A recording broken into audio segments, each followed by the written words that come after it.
from the tyranny of non-human power. When we have realized that power is largely bad, that man with his knowledge of good and evil is but a helpless atom in a world which has no such knowledge, the choice is again presented to us. Shall we worship force, or shall we worship goodness? Shall our God exist and be evil, or shall he be recognized as the creation of our own conscience? The answer to this question is very momentous and affects profoundly our whole morality. The worship of force, to which Carlyle and Nietzsche and the creed of militarism have accustomed us, is the result of failure to maintain our own ideals against a hostile universe. It is itself a prostrate submission to evil, a sacrifice of our best to Moloch. If strength indeed is to be respected, let us respect rather the strength of those who refuse that false recognition of facts, which fails to recognize that facts are often bad. Let us admit that in the world we know there are many things that would be better otherwise, and that the ideals to which we do and must adhere are not realized in the realm of matter. Let us preserve our respect for truth, for beauty, for the ideal of perfection which life does not permit us to attain, though none of these things meet with the approval of the unconscious universe. If power is bad, as it seems to be, let us reject it from our hearts. In this lies man's true freedom, in determination to worship only the God created by our own love of the good, to respect only the heaven which inspires the insight of our best moments. In action, in desire, we must submit perpetually to the tyranny of outside forces, but in thought, in aspiration, we are free. Free from our fellow men, free from the petty planet on which our bodies impotently crawl, free even, while we live, from the tyranny of death. Let us learn, then, that energy of faith which enables us to live constantly in the vision of the good, and let us descend in action into the world of fact, with that vision always before us. When first the opposition of fact and ideal grows fully visible, a spirit of fiery revolt, of fierce hatred of the gods, seems necessary to the assertion of freedom, to defy with Promethean constancy a hostile universe, to keep its evil always in view, always actively hated, to refuse no pain that the malice of power can invent, appears to be the duty of all who will not bow before the inevitable. But indignation is still a bondage, for it compels our thoughts to be occupied with an evil world. And in the fierceness of desire, from which rebellion springs, there is a kind of self-assertion which it is necessary for the wise to overcome. Indignation is a submission of our thoughts, but not of our desires. The stoic freedom in which wisdom consists is found in the submission of our desires, but not of our thoughts. From the submission of our desires springs the virtue of resignation. From the freedom of our thoughts springs the whole world of art and philosophy, and the vision of beauty by which, at last, we half reconquer the reluctant world.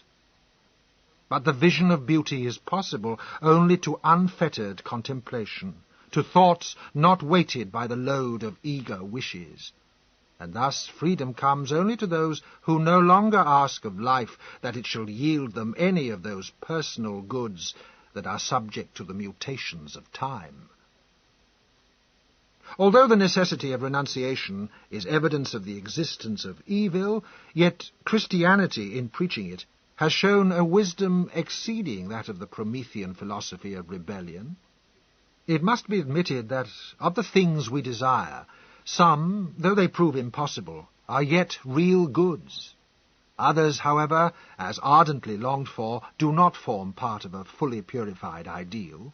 The belief that what must be renounced is bad, though sometimes false, is far less often false than untamed passion supposes.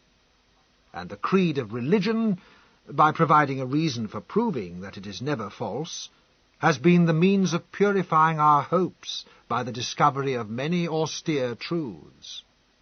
But there is in resignation a further good element. Even real goods, when they are unattainable, ought not to be fretfully desired. To every man comes, sooner or later, the great renunciation. For the young there is nothing unattainable. A good thing desired with the whole force of a passionate will, and yet impossible, is to them not credible. Yet by death, by illness, by poverty, or by the voice of duty, we must learn, each one of us, that the world was not made for us, and that however beautiful may be the things we crave, fate may nevertheless forbid them. It is the part of courage, when misfortune comes, to bear without repining the ruin of our hopes, to turn away our thoughts from vain regrets. This degree of submission to power is not only just and right, it is the very gate of wisdom. But passive renunciation is not the whole of wisdom. For not by renunciation alone can we build a temple for the worship of our own ideals. Haunting foreshadowings of the temple appear in the realm of imagination, in music, in architecture, in the untroubled kingdom of reason, and in the golden sunset magic of lyrics, where beauty shines and glows, remote from the touch of sorrow, remote from the fear of change, remote from the failures and disenchantments of the world of fact. In the contemplation of these things, the vision of heaven will shape itself in our hearts, giving at once a touchstone to judge the world about us, and an inspiration by which to fashion to our needs whatever is not incapable of serving as a stone in the sacred temple. Except for those rare spirits that are born without sin, there is a cavern of darkness to be traversed before that temple can be entered. The gate of the cavern is despair, and its floor is paved with the gravestones of abandoned hopes. There self must die.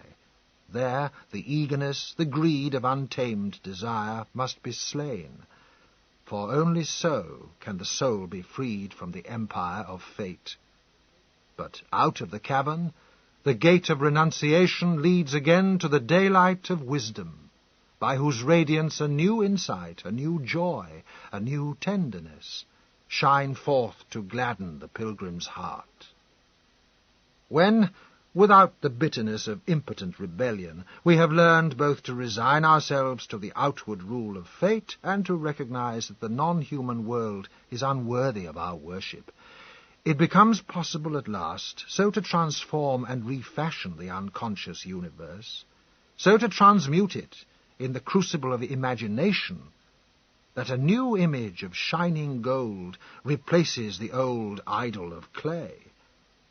In all the multiform facts of the world, in the visual shapes of trees and mountains and clouds, in the events of the life of man, even in the very omnipotence of death, the insight of creative idealism can find the reflection of a beauty which its own thoughts first made. In this way, mind asserts its subtle mastery over the thoughtless forces of nature. The more evil the material with which it deals, the more thwarting to untrained desire, the greater is its achievement in inducing the reluctant rock to yield up its hidden treasures, the prouder its victory in compelling the opposing forces to swell the pageant of its triumph. Of all the arts, tragedy is the proudest, the most triumphant, for it builds its shining citadel in the very centre of the enemy's country, on the very summit of his highest mountain. From its impregnable watchtowers, his camps and arsenals, his columns and forts are all revealed. Within its walls the free life continues, while the legions of death and pain and despair, and all the servile captains of tyrant fate, afford the burghers of that dauntless city new spectacles of beauty. Happy those sacred ramparts, thrice happy the dwellers on that all-seeing eminence. Honour to those brave warriors who, through countless ages of warfare, have preserved for us the priceless heritage of liberty, and have kept undefiled by sacrilegious invaders the home of the unsubdued.